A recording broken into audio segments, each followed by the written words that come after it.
একটা কথা কি জানো তো, সরি বলে কিছু হয় না। যে কথাটি হৃদয়ে আঘাত করে সেটা সহজে মোছা যায় না। যখন তুমি চিন্তিত থাকবে তখন তুমি ধৈর্য ধরবে। ধৈর্যের চাবি সুখের দরজা খুলে দেয়।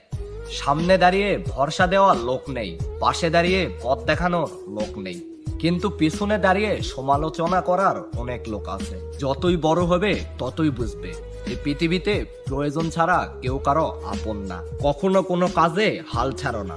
মনে রেখো, কাজটা যদি সহজ হতো তাহলে সকলেই করত।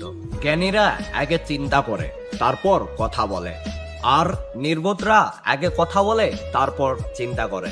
তর্কের চেয়ে নীরবতা ভালো, প্রতিশোধ নেওয়ার চেয়ে রাস্তা বদলে ফেলা ভালো, আর স্বার্থপর মানুষের পাশে চলার থেকে একা একা চলা অনেক ভালো।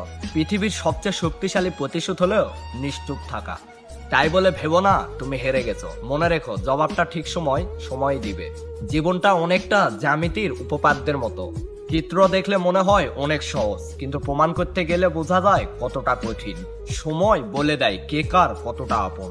সময়ের সাথে বদলে যায় অনেক প্রিয়জন।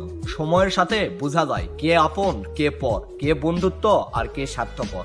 কয়লাকে শতবার ধুইলেও ময়লা যায় না, ঠিক তেমনি শিক্ষিত হলেও মানুষ বদলায় না।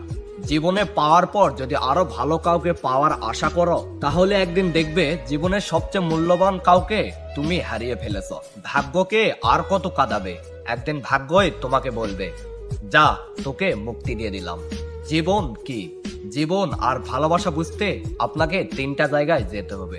1, হাসপাতাল। 2, কবরস্থান বা শ্মশান। 3, কারাগার। হাসপাতালে গেলে আপনি বুঝতে পারবেন সুস্থতা ছাড়া আর কিছুই সুন্দর নয়। কারাগারে গেলে আপনি দেখতে পাবেন স্বাধীনতাই সবচেয়ে মূল্যবান জিনিস। কবরস্থান বা শ্মশানে গেলে বুঝতে পারবেন জীবনের কোনো মূল্য নেই। আমরা আজ যে মাটিতে হাঁটছি, আগামীকাল সেই মাটি আমাদের ছাদ হবে। দুঃখজনক হলেও সত্য, আমরা কিছু নিয়ে আসি না, আবার কিছু নিয়ে যেতেও পারি না।